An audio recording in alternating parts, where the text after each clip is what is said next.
cuticle mo.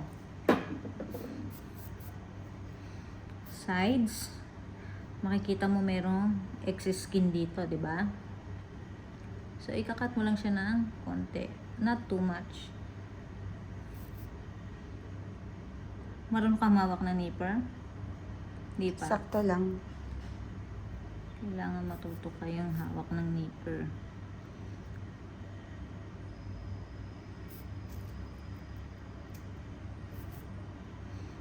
Di ba?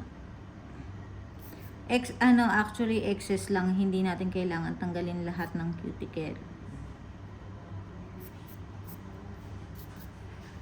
Then check uli kung meron dito. Pag may masasalat mo naman kasi yan pag mayroong excess skin eh.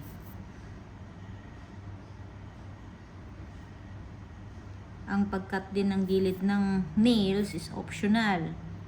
Tatanungin nyo rin ng kliyente nyo kung nagpapatanggal siya ng cuticle or hindi. Kapag ayaw ng kliyente nyo magpatanggal ng cuticle, ipupush nyo lang to. Lalo na yung mga Arabics, ayaw nila nang tinatanggalan ng cuticle. Ako, ang tinatanggal ko is excess, hindi mismo ang cuticle. Dahil maganda ang cuticle mo eh. Kasi pag nasira ang cuticle, pangit ang tubo ng kuko niya. O yan, ito katulad niya, meron siyang excess skin. So, tatanggalin natin yung excess skin. Touch mo uli, meron.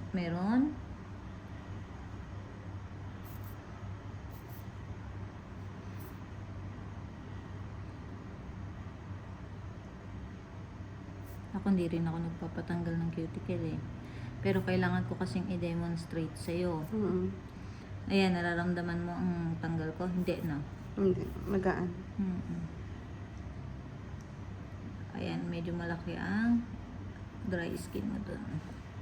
So, ito, optional yan. Pag may excess lang, doon ka lang magtatanggal. Hindi mo kailangan tanggalin ng buo.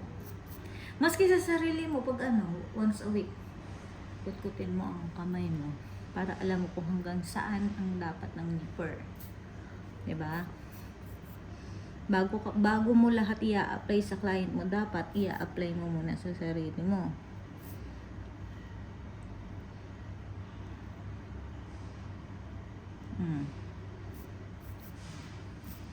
Yan, excess lang siya.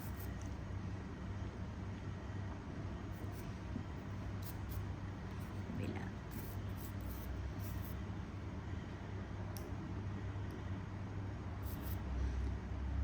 Tsaka kailangan maingat ka kasi alam mo naman yan, pag sumobra ka, pwede ka makasugat dito. Hawakan mo yan, sasalatin mo ganyan pag may excess. Pag wala naman, no need.